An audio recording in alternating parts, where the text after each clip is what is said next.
पाकिस्तान यानी कि आज का बांग्लादेश और आज का पाकिस्तान शामिल है। ये 10,38,000 किलोमीटर जमीन इनको मिल गई, तो ये यहां से माइग्रेट करके वहां जाने लगे। लेकिन अब यहां पर जो तमाम हजारों लाखों एकड़ जमीन ये कब्जे में है, इतनी जमीन जितनी जमीन दी, 13% मुसलमान है, तो उस हिसाब से 6 लाख स्क्वायर किलोमीटर जमीन कब्जे में भी होनी चाहिए। तो 6 लाख स्क्वायर किलोमीटर जमीन या 10 लाख स्क्वायर किलोमीटर जमीन भी मैं मान के चलूं, वो 10 लाख स्क्वायर किलोमीटर जमीन पर इन लोगों ने 10 भाइयों में से 8 को पाकिस्तान ले गए, 2 को यहां छोड़ गए, 2 को वो जमीन का पोजीशन दे दिया या ट्रांसफर 46 में कर दिया या उसकी वक्फ बना दी या उसकी कोई कमेटी बना दी और कमेटी बनाकर 45-46 में चले गए। अब जो 46 में कमेटी बनाकर या 46 में जो वक्फ चढ़ा दी गई थी, 47 में बंटवारा हुआ, तो पहले से जो लोग यहां आए उनको जमीन नहीं मिल सकती थी क्योंकि जमीन तो वक्फ पर चढ़ी हुई है, जो इल्लीगल था। सुप्रीम कोर्ट के जजमेंटों के अनुसार जो 1945 के बाद इस प्रकार की कोई भी डीड बनाई गई है, कोई भी कानून पास किया गया है, कोई जमीन ट्रांसफर की गई है, कोई किसी को ग्रांट किया गया है, वो सारे असंवैधानिक हैं।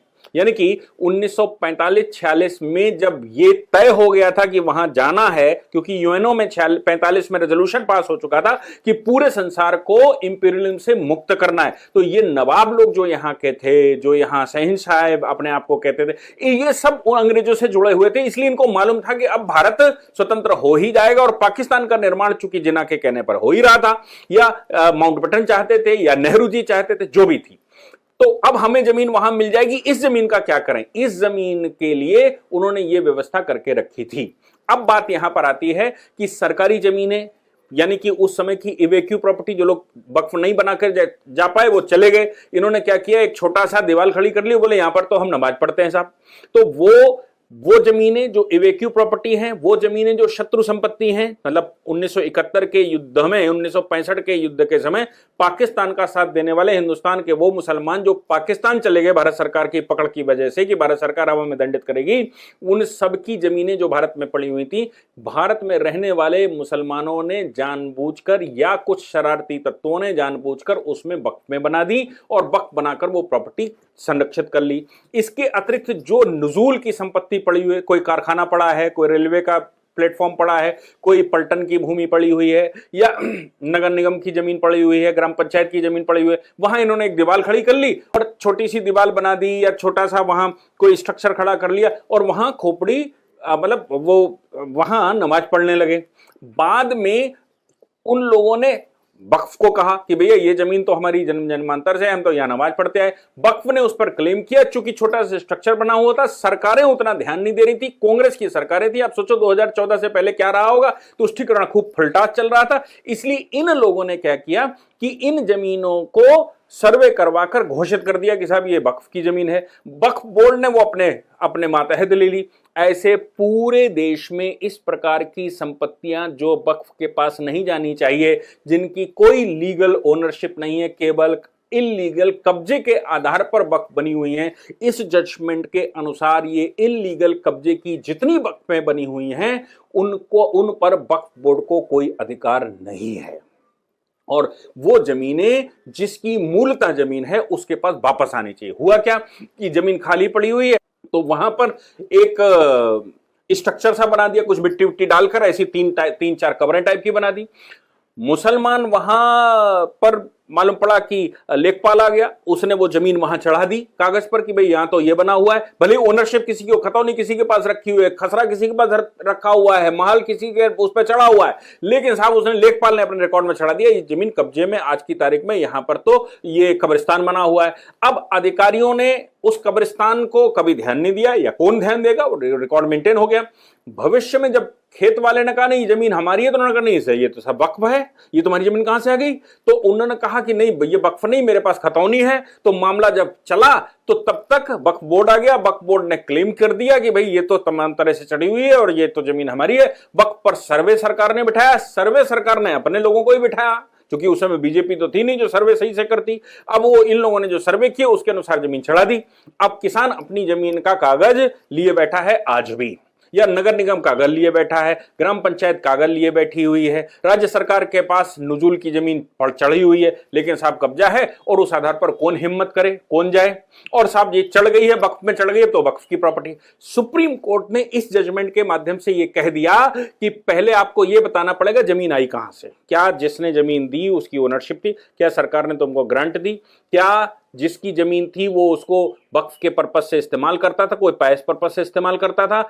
ऐसी 4 कंडीशनें क्या वक्फ औलाद थी जिसमें उसने ये बनाया था। अगर ये सेटिस्फाई नहीं होती हैं तो ये संपत्ति वक्फ की संपत्ति नहीं कही जा सकती और इस संपत्ति को खाली करना पड़ेगा, इस संपत्ति को छोड़ना पड़ेगा। सुप्रीम कोर्ट के इस जजमेंट के अनुसार मुझे लगता है कि आप ये लेक्चर पूरे देश में फैलाइए, एक एक व्यक्ति को इसको सुनना चाहिए, एक एक व्यक्ति के पास सूचना जानी चाहिए। अगर हम ऐसा करने में सफल हो गए तो पूरे देश में ऐसी बहुत सारी जमीनें हमारे देश में मिलेंगी और स्पेशली मैं कहता हूं 10,38,000 स्क्वायर किलोमीटर की जमीन जो पाकिस्तान को दी गई उतनी ही जमीन भारत में निकलेगी, ऐसा मेरा पूर्ण विश्वास है, जो इस प्रकार के कब्जों में है जिनको मुक्त करवाना चाहिए। लेकिन देखिए सरकार कुछ नहीं करेगी, याद रखिएगा।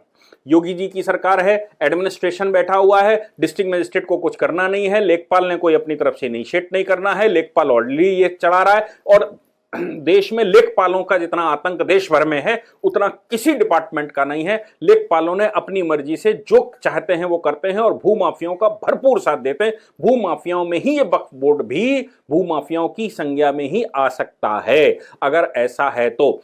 इसके अतिरिक्त जो लीजें उस समय नवाबों ने की होंगी, जो अपने आप को राजा कहते थे उन्होंने की होंगी, वो लीजों की प्रॉपर्टी भी सरकारी संपत्ति है, क्योंकि सरकार अब उन नवाबों की जगह पर बैठ गई, सरकार उन राजाओं की जगह पर बैठ गई। इसलिए राजाओं को और नवाबों को और इंटरमीडियरीज इनको कहते हैं, इनके पास सिर्फ उतनी संपत्ति बची जितनी संपत्ति ये अपने द्वारा जोत वो खा रहे थे। सपोज उनके पास 150 बीघा जमीन थी लेकिन 20 बीघे में ही ये फसल कर रहे थे, बाकी 120 बीघा जमीन इन्होंने किसी को किराए पर दे रखी थी, तो वो 120 बीघा जमीन इनके हाथ से चली गई, इनको केवल 20 बीघा जमीन बची। और इसके अतिरिक्त जो लीजें इन लोगों ने करके रखी थी 1947 से पहले, वो लीजें कोई 99 साल की थी, कोई 100 साल की थी, कोई 80 साल की थी, वो लीजें खत्म होने का अब नंबर आ रहा है, मतलब अब लीजें लगभग खत्म हो रही। उन लीजों पर वो पुनः वापस नवाब जमीन चाहते हैं कि वो उनको मिल जाए। क्यों? क्योंकि ये था, वो था, फलाना था, ढिमाका था। बैठे पाकिस्तान में क्लेम करने यहां आते हैं, बैठे इंग्लैंड में है क्लेम करने यहां आते हैं। धीरे से इन्फिल्ट्रेट करके अपने बेटे को यहां भेज दिया है, अपना नागरिकता पाकिस्तान के ले चुके हैं, यहां पर बिठा दिया और यहां पर वो उस जमीन पर वो क्लेम कर रहे हैं। इसलिए इस तरह के जितने कारनामे हैं वो सब राज्य सरकार की जमीनें हैं। हम सबको ध्यान देना होगा, भारत बचाना है तो भारत की इस लैंड जिहाद को, क्योंकि इस्लाम का एक विशेषता है कि वो भू राजनीतिक आंदोलन है। अब उसने पाकिस्तान लिया, कोई ऐसा नहीं है कि पाकिस्तान लिया तो वो सब उनको ले जाएंगे। उनका उद्देश्य यही था कि भूमि का टुकड़ा कितना बड़ा मेरे पास आ जाए और भारत में भी भूमि रह जाए, तो कुछ मुसलमान हम वहां ले जाएंगे और कुछ यहीं पर छोड़ जाएंगे, जिससे यहां की भूमि भी मेरी और वहां नई भूमि मेरी। तो कैसे किस प्रकार से ज्यादा भूमि हम ले सकें, भू राजनीतिक आंदोलन है, इसके अतिरिक्त कुछ नहीं है। तो मुझे मेरा मानना है कि आप सब उस पर, देश भर इस पर काम करना शुरू करेगा। केवल संज्ञान देना है, जैसे उत्तर प्रदेश में योगी सरकार को तो केवल आपको बताना है, आप मुख्यमंत्री पोर्टल पर डाल दीजिए, उस पर इन्वेस्टिगेशन शुरू हो जाती है। कोई एनजीओ बनाकर मुख्यमंत्री जी के यहाँ भिजवा दीजिए, उस पर शुरू हो जाती है। तो इस प्रकार की जमीनों पर आपको पीछे सर्वे देखना पड़ेगा और पीछे से देखना पड़ेगा वाकई में ये जमीन आई कहां से। तो अब इस जजमेंट के अनुसार source of ownership of land will decide कि ये जमीन वक्फ की प्रॉपर्टी है या नहीं है। मुझे लगता है हम सब इस पर काम करेंगे तो देश में कम से कम 8 से 10 लाख स्क्वायर किलोमीटर जमीन वापस आ सकती है, जो जबरदस्ती का लैंड जिहाद के माध्यम से, जमीन जिहाद के माध्यम से कब्जा करके बैठे हुए हैं लोग। जिन्होंने पाकिस्तान बनाया वो हिंदुस्तान पर भी गजबा हिंद और दारुल इस्लाम लाना चाहते थे। उनके इन मंशूबों को सुप्रीम कोर्ट का ये जजमेंट तभी फेर सकता है जब हम सब पूरे देश में इस बात की जानकारी हो। आप नहीं कर सकते, आप इसको फैला दीजिए, जितना आप फैला देंगे उसका परिणाम ये निकलेगा कि हम में से 1000, 1500, 5000, 10,000, 20,000 लोगों में से कोई एक तैयार होगा और धीरे धीरे करके देश में एक रेवोल्यूशन आएगा। हम सबको करना है, इसलिए हमारी आपसे हाथ जोड़कर निवेदन है कि इस जजमेंट को जो मैंने आपको अभी बताया, इस वीडियो को, इस लेक्चर को आप पूरे देश भर में जितना फैला सकते हैं उतना फैलाइए, उसका आपको लाभ मिलेगा। जय हिंद, जय भारत, वंदे मातरम।